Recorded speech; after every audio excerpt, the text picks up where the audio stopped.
आज हम आपको विद्युत चुम्बकीय प्रेरण के आंकिक क्वेश्चन, अब इसके पहले हमने आंकिक क्वेश्चन को हल किया था और उसमें शेष बचे क्वेश्चन को हल करते हैं।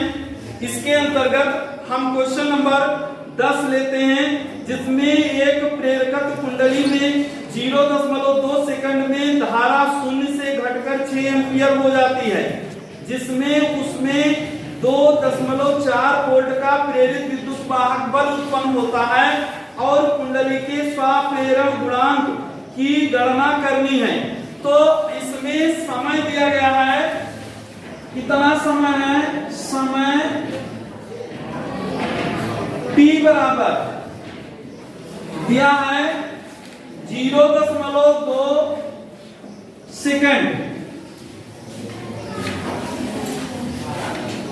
और धारा परिवर्तन 0 से बढ़कर 6 एम्पीयर हो जाता है। तो धारा परिवर्तन डेल्टा आई बराबर 0 से घटकर बढ़कर 6 एम्पीयर हो जाता है। इसका मतलब 6 माइनस 0 ये बराबर 6 एम्पीयर ये हो जाता है।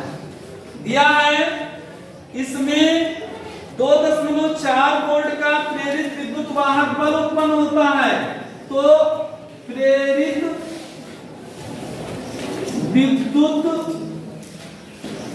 वाहक बल E बराबर है 2.4 वोल्ट। तो यहां पर धारा परिवर्तन दिया है, समय दिया है और प्रेरित विद्युत वाहक बल दिया है। हमको गणना किसकी करनी है? स्वाप्रेरण गुणांक की गणना करनी है। स्वाप्रेरण गुणांक L का मान ज्ञात करना है। तो हमने आपको एक फार्मूला बताया है प्रेरित विद्युत वाहक बल के पदों में। ये फार्मूला क्या होता है? L बराबर E बटे डेल्टा आई अपान डेल्टा टी, ये फार्मूला होता है। अब यहाँ पर E का मान दिया है 2.4 और इसका मान दिया है 6 बटे 0.2। अब इसको हम ऊपर ले जाएंगे तो ये होगा 2.4 गुणे 0.2 बटे 6। इसको गुणा करिए तो कितना हुआ? 0.48 ये आएगा बटे 6 से इसे कैंसिल कर दीजिए। 6 पे 48 0.08 ये कितना आया? 0.08 हेनरी।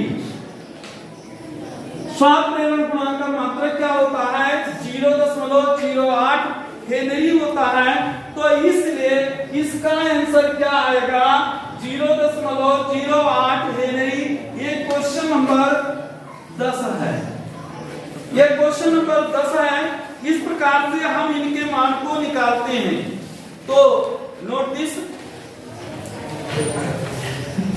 हमारा अगला क्वेश्चन है, जिसमें एक प्रेरकत्व कुंडली में विद्युत धारा 0.3 सेकंड में 0 से बढ़कर 8 एम्पीयर हो जाती है। इसके कारण से इसमें 30 वोल्ट का प्रेरित विद्युत वाहक बल उत्पन्न हो जाता है। कुंडली का स्वाप्रेरकत्व गुणांक ज्ञात करना है। तो इसमें हमको करना क्या है? इसमें हम इनके मान को लिखते हैं जो दिया गया है। क्या दिया है कि यहाँ ज्ञात है, ऐसे लिखिए ज्ञात है। क्या ज्ञात है? समय t बराबर यह है 0.3 सेकंड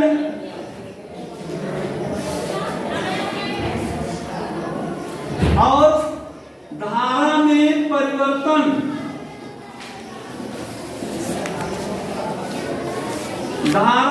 परिवर्तन डेल्टा टी बराबर दिया है 8 यानी 0 हो जाता है, तो 8 माइनस 0 ये बराबर कितना हुआ, ये हो जाएगा 8 एम्पियर। कितना हुआ।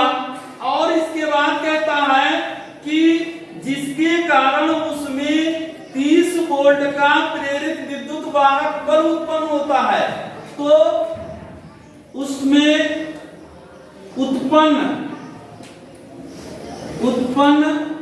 प्रेरित विद्युत वाहक बल E बराबर 30 वोल्ट है। इसके बाद कहता है कुंडली का स्वाप्रेरकत्व, कुंडली का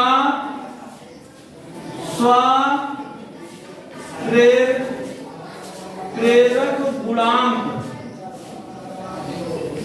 यल का मान ज्ञात करना है। तो हमने सूत्र बताया है, तो सूत्र के अनुसार सूत्र यल बराबर E बटे डेल्टा आई बटे डेल्टा टी। E का मान है 30 वोल्ट, डेल्टा आई अपान डेल्टा टी 8 बटे 0.3। इसको ऊपर ले जाइए, 30 गुणे 0.3 बटे 8, तो गुणा कर देंगे, कितना होगा 8 3 त्रिका 9, यहाँ 0 एक अंक पर दशमलव बटे 8, इसको लिखेंगे 9 बटे 8। अब इसका मान 9 को 8 से भाग दे देंगे, 9 को 8 से भाग दे दीजिए, यह आएगा 1 8 एकम 8, यहाँ 1 आया, यहाँ दशमलव आया 1 0, 8 दूनी 16 और 8 एकम 8, ये 2 आया, यहाँ 0 बढ़ाओ, 8 दूनी 16, 4 0 8 पंचे 40, तो ये आया 1.125, क्या आएगा हेनरी। स्वाप्रेरण गुणांक का मात्रक क्या होता है, हेनरी होता है। तो अगर इस तरीके का क्वेश्चन है कि दिया गया है सब, जो भी क्वेश्चन, अगर आंकिक क्वेश्चन हमको हल करना होता है, तो आंकिक क्वेश्चन को हल करने के लिए हम करते क्या हैं, जो भी मान दिए हो वो मान हम सबसे पहले नोट कर लेते हैं, इसके बाद जो अज्ञात होता है उसे हम नोट कर लेते हैं, फिर उसके सूत्र को लिखते हैं और उसके बाद उसका कैलकुलेशन कर लेते हैं। तो नोट दिस। इसके आगे का क्वेश्चन है जिसमें एक कुंडली का स्वाप्रेरण गुणांक 40 मिली हेनरी है, 5 मिली सेकंड में इसमें धारा 2 एम्पियर से 12 एम्पियर हो जाती है। प्रेरित विद्युत वाहक बल ज्ञात करना है। देखिए इसके पहले के क्वेश्चन में हमने हल किया स्वाप्रेरण गुणांक, अब हमको क्या ज्ञात करना है, प्रेरित विद्युत वाहक बल ज्ञात करना है। तो प्रेरित विद्युत वाहक बल ज्ञात करने के लिए हम इनके मान को सबसे पहले हमने बताया है कि जो भी दिया गया मान है उस मान को हम लिखते हैं और उसके बाद उसको हल करते हैं। तो सबसे पहले जो मान दिया गया है उसको लिखिए, कुंडली का स्वाप्रेरण गुणांक, कुंडली, ये क्वेश्चन संख्या 12 है, इसके पहले 11 थी। कुंडली का स्वाप्रेरण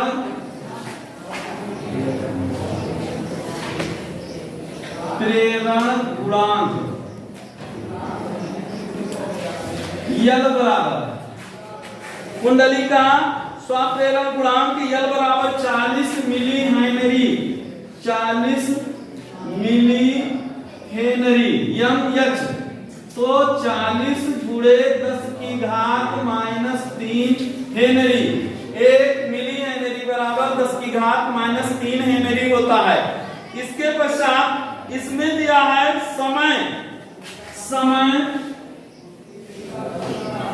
समय दिया है डेल्टा टी बराबर कितना दिया है 5 मिलीसेकंड एम एस इसको बोलते हैं एम एस ये है। तो मिलीसेकंड को हम किस में चेंज करें सेकंड में, तो 5 गुणे 10 की घात 3 सेकंड ये है। इसके बाद धारा परिवर्तन, धारा में परिवर्तन डेल्टा आई बराबर कह रहा है तो एम्पियर से 12 एम्पियर हो जाता है। तो धारा में परिवर्तन I2 माइनस I1 बराबर 12 माइनस 2 बराबर 10 एम्पियर ये हो गया। अब इसके बाद हमको ज्ञात क्या करना है, प्रेरित विद्युत वाहक बल ज्ञात करना है। प्रेरित विद्युत वाहक बल E का मान ज्ञात करना है। अब यहाँ पर हमने आपको फार्मूला बताया है कि L बराबर E बटे delta I upon delta T। अब इसको इधर गुणा कर लिया जाए तो E बराबर कितना होगा delta I upon delta T into L के। अब यहाँ पर मान रखिए delta I upon delta T, delta I का मान 10 बटे समय कितना है 5 गुणे 10 की घात माइनस 3। L का मान दिया है 40 गुणे 10 की घात माइनस 3। अब 10 की घात माइनस 3 से 10 की घात माइनस 3 ये कैंसिल हो गया। 5 एकम 5, 5 गुणे 10 ये हुआ 2 गुणे 40, 40 गुना 80 क्या आया वोल्ट। प्रेरित विद्युत वाहक बल का मात्रक क्या होता है वोल्ट होता है। इसलिए हमें ये सूत्र याद रखना है, इस सूत्र से इसमें मान रख देना है और ये मान हमको प्राप्त हो जाता है। तो इस प्रकार से इसका मात्रक क्या आता है 80 वोल्ट आता है।